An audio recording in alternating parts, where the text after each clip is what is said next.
रहमतुल्लाहि व बरकातुहू।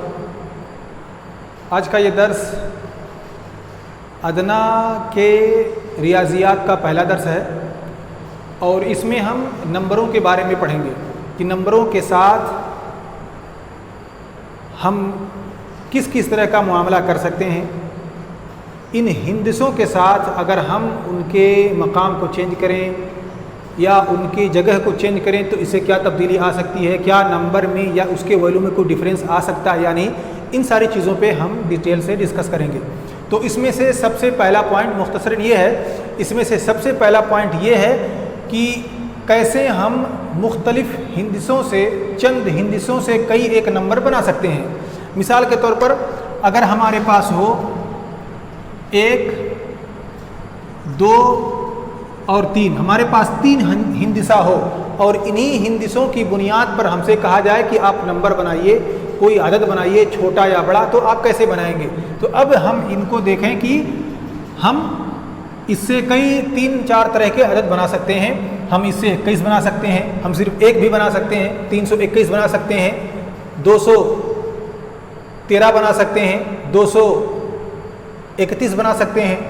इस तरह से हम इन आदत को मुख्तलिफ जगहों पे इस्तेमाल कर सकते हैं। मिसाल के तौर पर 321, 231, 213, 312, इस तरह से हम कई आदद बना सकते हैं। अब अगर मिसाल के तौर पर हमारे पास एक और अदद मिल गया, उसमें जोड़ दिया गया, जैसे मिसाल के तौर पर हमको मिल गया 4 और 5। अब इन 5 अदद से हमसे कहा गया कि आप कोई अदद बनाओ, तो हम इसमें जिस तरह से अदद को जोड़ सकते हैं, हम एक इकाई को रखेंगे, दूसरे को दोहाई की जगह पर रखेंगे, तीसरे को तिहाई की जगह पर रखेंगे यानी सैकड़ा की जगह पे, और फिर चौथे नंबर को हज़ार की जगह पर रखेंगे और 5वें नंबर को 10,000 की जगह पर रखेंगे। जैसे मिसाल के तौर पर अगर हमको लिखना हो 54,321, ये हमको अदद मिल जाएगा। इसी तरह से हम इसको उलट सकते हैं, हम 21,000 बना सकते हैं, 354 बना सकते हैं। तो हम इन हिंदिसों की बुनियाद पर इसे मुख्तलिफ नंबर दे सकते हैं, मुख्तलिफ नंबर बना सकते हैं, कई एक तरह का नंबर बना सकते हैं। अब इसी तरह की आप मिसालें ले लीजिए 1 से लेकर के 9 तक और उसके बीच में, या 0 से लेकर के 9 तक और इसके बीच में जितने भी नंबर आप बना सकते हैं आप बनाने की कोशिश करें और आप प्रैक्टिस कर सकते हैं। हम आते हैं दूसरे पॉइंट पे।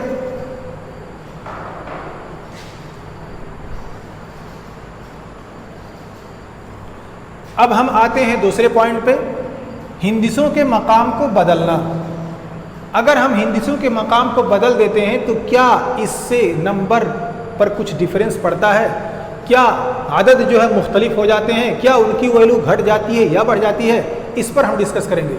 अब सबसे पहले हम चीज़ ये समझ लें कि हमारे पास इकाई होता है, दहाई होता है, सैकड़ा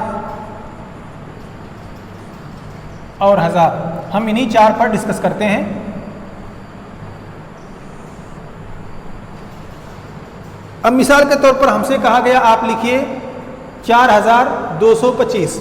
हमने लिखा 4,225, हमने सही लिखा। उसकी वजह यह है कि हमने हज़ार की जगह पे हज़ार को लिखा, सैकड़ा की जगह पे सैकड़े को लिखा, दोहाई की जगह पे दोहाई को लिखा और 5 की इकाई की जगह पे 5 को लिखा। इस तरह से हो गया 4,225। अगर मैं 4 को यहाँ लिख देता तो गलत हो जाता, या 2 को यहाँ लिख देता, इस 2 को यहाँ और 5 को यहाँ, तो इस तरह से भी नंबर गलत हो जाता। अब चूंकि हमने सही जगह पे सही अदद को रखा है, इसलिए सही हिंदिसे को रखा है, इसलिए जवाब सही आया है। लेकिन अगर इसको चेंज कर दिया जाए, मिसाल के तौर पर हमने चेंज कर दिया, 5 की जगह पे इसको रख दिया, 2 पे यहाँ रख दिया, 4 को यहाँ रख दिया और 2 को यहाँ रख दिया। अब आप देखें कि हमने हिंदिसों के मकाम को बदल दिया तो उसका नंबर भी चेंज हो गया। यहाँ पहले 4,000, अब हमने उसको चेंज कर दिया तो हो गया 5,000, यानी डिफरेंस साफ दिख रहा है। 4,000 से 5,000 हो गया। तो इसी तरह से अगर आप किसी अदद को उसकी जगह पर लिखते हैं तो जवाब सही होगा, या अगर उसके उसी जगह पे लिखते हैं तो वैल्यू सही होगा। लेकिन अगर डिफरेंस जगह पे डिफरेंस नंबर को लिख देते हैं, एक नंबर को जहाँ नहीं होना चाहिए वहाँ लिख देते हैं, तो उससे नंबर अलग हो जाएगा, मुख्तलिफ हो जाएगा और उसकी वैल्यू या तो कम हो जाएगी या ज़्यादा हो जाएगी। इसी तरह से हमारे पास मिसाल के तौर पर है 5, सिर्फ 5 है तो हमने यहाँ लिखा इकाई की जगह पे। लेकिन अगर हमने सैकड़े की जगह पे लिख दिया तो गोया कि ये 5000 हो गया और यहाँ हम सिफर मान लेंगे। अगर हमने दहाई की जगह पे लिख दिया तो ये 50 हो जाएगा और यहाँ सिफर आ जाएगा। तो हिंदिसों के मकाम को बदलने से नंबरात मुख्तलिफ हो जाते हैं।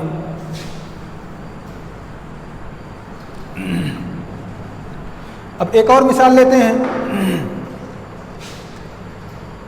मिसाल के तौर पर हमारे पास है 1234, एक सब सिंपल और सादा मिसाल।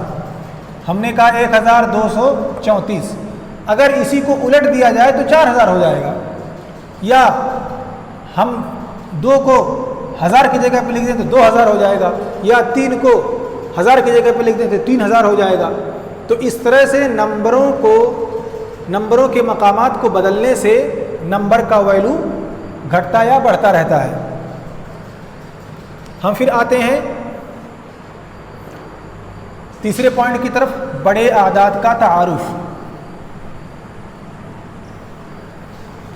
सबसे पहले हम ये समझने की कोशिश करते हैं कि एक हिंदिसा का सबसे छोटा अदद कौन सा है।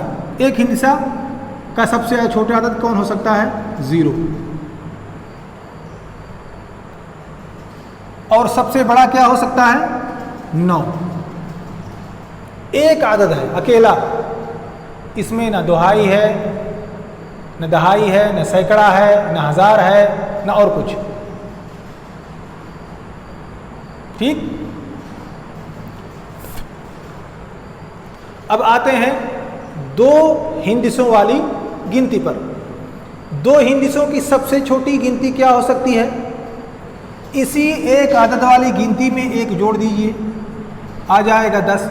अब ये 10 2 हिंदिसों की सबसे छोटी गिनती है और 2 हिंदिसों की सबसे बड़ी गिनती 99 है।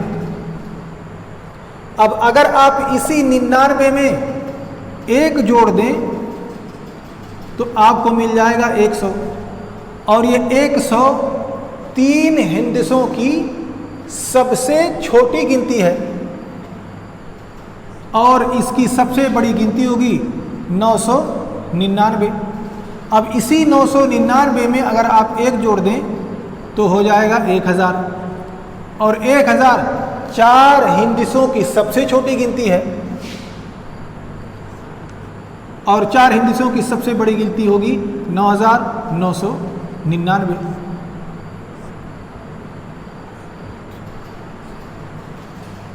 तो आप देखें कि सबसे बड़ी गिनती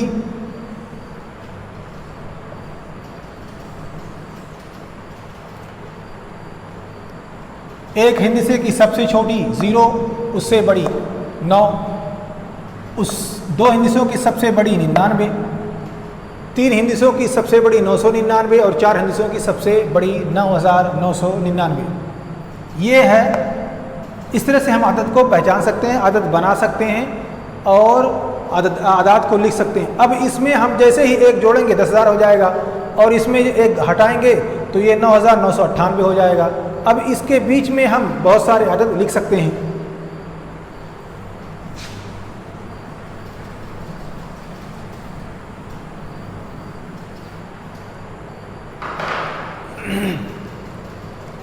अब आते हैं मकामी कीमत को दोहराना। ये पॉइंट बड़ा अहम है और बड़ा इंटरेस्टिंग भी है। मिसाल के तौर पर हमारे पास है 250। अब 250 को हमसे कहा जाए कि आप इसको एक्सटेंड कीजिए, इसको फैलाइए, इसको टुकड़े टुकड़े में लिखिए और इसको ऐसे अंदाज में लिखिए जो इसकी असल हैयत ना हो, यानी इसको तोड़ फोड़ करके लिखिए।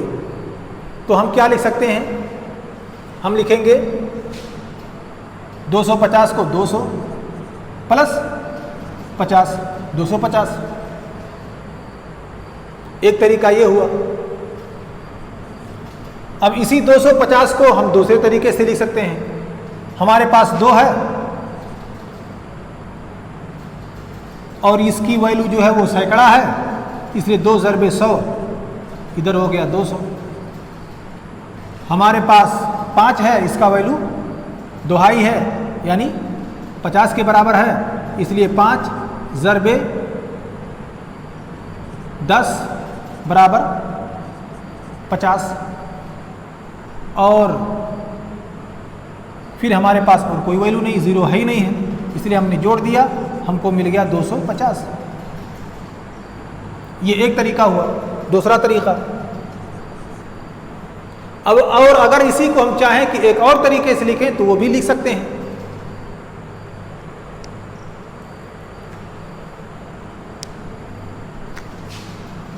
जैसे मिसाल के तौर पर हमारे पास 250 है,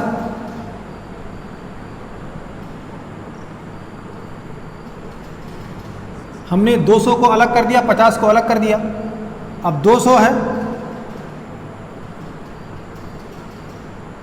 हमने इसको 100 से 200 को ज़रब कर दिया, 200 आ गया, और इसी में 50 को जोड़ दिया, 250 हो गया। तो एक ही अदद को हम कई तरह से लिखना चाहें, कई तरह से उसको एक्सटेंड करना चाहें, उसको फैलाना चाहें तो हम फैला सकते हैं। एक ही अदद को कई शक्ल में लिख सकते हैं और इसी को कहा जाता है मकामी कीमत को दोहराना। यानी हमने जो भी लिखा है उसकी वो कीमत सेम है, उसमें कोई डिफरेंस नहीं आई है, और सेम होने की वजह से उसका जो फाइनल रिजल्ट आ रहा है वो भी 250 आ रहा है, उसमें कोई डिफरेंस नहीं है, ना ज़्यादा है और ना ही कम है। और चलते चलते एक और पॉइंट की बात नोट कर लें कि जब भी कोई अदद लिखना हो तो आप उस अदद को उसके इकाई, दोहाई और सैकड़े ही के हिसाब से लिखें। जहाँ पे जो मकाम हो उसको उसी जगह पे रखें, बीच में किसी अदद को आगे पीछे ना करें। ऐसा करने से उसका मकाम मुख्तलिफ हो जाएगा और उसकी वैल्यू जो है वो डिफरेंस हो जाएगी। मिसाल के तौर पर हमसे कहा जाए या किसी ने हमसे कहा आप लिखिए 250, हमने लिखा 250, फिर हमसे किसी ने कहा 3220, अब कहाँ से लिखें? यहाँ से लिखें, यहाँ से लिखें कि ज़ीरो की नीचे लिखें?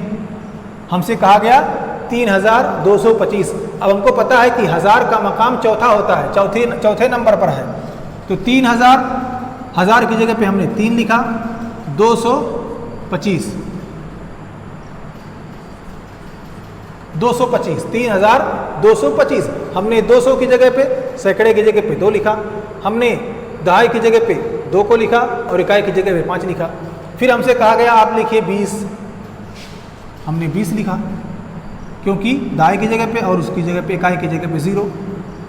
अब अगर हम इसी को यहाँ लिखें तो गलत हो जाएगा, या इस 20 को यहाँ लिखें तब भी गलत हो जाएगा। इसलिए जो जैसा है, जो जिसका मकाम है उसी जगह पे उसको लिखना है। अगर हमसे फिर किसी ने कहा आप लिखिए 301, हमने 3 लिखा क्योंकि सैकड़े की जगह पे है। अब हमारे पास दहाई के लिए कोई जगह नहीं है बल्कि वहाँ पे 0 है, 300 0 कर दिया और ये एक 301 हो गया। अगर आप इसको जोड़ें तो रिज़ल्ट सही आएगा। लेकिन अगर इसी को हमने उल्टा सीधा लिख देते, इसको आगे कर देते या किसी को पीछे कर देते, तो जवाब जो होता वो मुख्तलिफ आता, सही नहीं आता। लेकिन सही लिखने की वजह से जवाब अब सही आएगा।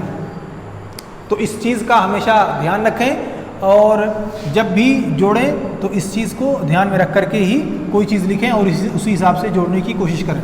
ये बुनियादी चीज़ें हैं जिसे आपको जहन में हमेशा रखनी ज़रूरी है। फिर हम आते हैं 5वें पॉइंट पे, बड़े आदाद को। हमारा हो गया हिंदिसों से आदाद बनाना, हमने बना लिया। हमारा हो गया हिंदिसों से के मकाम को बदलना, हमने ये भी सीख लिया। बड़े आदाद का तारुफ हमने ये भी कर लिया, सीख लिया। इसी तरह मकामी कीमत को दोहराना, एक अदद को कई जगह पे कैसे लिखा जाए उसको भी देख लिया। और ऐसे ही बड़े आदाद का लिखना और पढ़ना, इसको हम समझने की कोशिश कर रहे हैं। अब मिसाल के तौर पर अगर आपसे कहा जाए कि ये एक आदद लिखा हुआ इसको पढ़िए, मिसाल के तौर पर लिखा है 12, 25, 28, 47, 0। अगर इस तरह से कोई अदद आपको दिया जाए पढ़ने के लिए तो आपको कितनी दिक्कत होगी पढ़ने में? आप हिचकिचाएंगे, क्या है, हज़ार से है, करोड़ है, 2 करोड़ है, 10 करोड़ है, 15 करोड़ है, खरब है, अरब है, क्या है, कुछ पता नहीं है। तो इसको आसान बनाने के लिए कामा का इस्तेमाल किया जाता है। अब कामा को 2 तरह के सिस्टम में लिखा जाता है, एक है इंडियन सिस्टम और दूसरा है इंटरनेशनल सिस्टम। ठीक, इंडियन सिस्टम में 3 अदद के बाद कामा दिया जाता है, फिर हर 2 अदद के बाद कामा, क्योंकि इंडियन सिस्टम 1000 सैकड़ा तक तो रिकॉग्नाइज करता है, लेकिन उसके बाद 1000 आता है, फिर 10,000 हो जाता है, फिर लाख आता है, फिर 10 लाख हो जाता है, फिर करोड़ आता है, फिर 10 करोड़ हो जाता है। यानी करोड़, 10 करोड़ एक अदद और उसकी दोहाई का सहारा लिया जाता है। जबकि इंटरनेशनल सिस्टम में ऐसा नहीं है, बल्कि वहाँ पे 1000 का सहारा लिया जाता है। दहाई पर अदद को रोका नहीं जाता, बल्कि 1000 तक जाया जाता है। मिसाल के तौर पर अगर इंडियन सिस्टम में इस पर कामा लगाना हो तो हम लगाएंगे 3 अदद के बाद, दाहिनी तरफ से 3 अदद के बाद हमने कामा लगाया, फिर हर 2 अदद के बाद कामा लगाएंगे। अब इसको पढ़ने में हमें कितनी आसानी होगी। अब हमने इसको कह लिया ये सैकड़े की जगह पे है, इसको हमने 1000 की जगह पे मान लिया, इसको हमने लाख पर मान लिया और इसको हमने करोड़ मान लिया। इस तरह से 12 करोड़ 25 लाख 28,470 हम आसानी से पढ़ सकते हैं, क्योंकि अब हम जब बार बार इसको पढ़ेंगे तो हमारे जहन में बात ये अचानक डायरेक्टली बैठ जाएगी। ये हो जाएगा सैकड़े की जगह पे, ये 1000 की जगह पे, और ये लाख की जगह पे, और ये करोड़ की जगह पे। देखते ही एक नज़र में हम कामा की वजह से आसानी से पहचान सकेंगे। लेकिन अगर यही कामा ना हो तो हमारे लिए पढ़ने में बड़ी दिक्कत होगी। किस अदद को किसके साथ जोड़ा जाए कुछ वाज़े नहीं होता। इंटरनेशनल सिस्टम जो है वो इसको दूसरी तरह से रिकॉग्नाइज करता है। पहला स्टेप तो सही है, पहला स्टेप सेम है सैकड़ा तक, उसके बाद 1000 का ये आंकड़ा लेकर के चलता है, फिर 3 अदद के बाद कामा लगाया जाता है। तो ये हो जाता है सैकड़े की जगह पे और ये हो जाता है 1000, यानी इसको पढ़ा जाएगा 528,470, 528,000। अब ये हो जाता है मिलियन। तो ये हो, अगर अदद यहीं तक होता तो 2 मिलियन होता, अगर यहाँ तक हुआ तो 22 मिलियन हो जाता। चूंकि 3 अदद है इसलिए हो गया 122,528,470। इस तरह से इंटरनेशनल सिस्टम में पढ़ा जाता है। तो ये हुआ अदद, किसी बड़े अदद को कैसे लिखा जाए और उसको कैसे पढ़ा जाए। इस तरह से लिखने में और इस तरह से पढ़ने में हमारे लिए आसानी होती है। ये चंद बातें थी और बाकी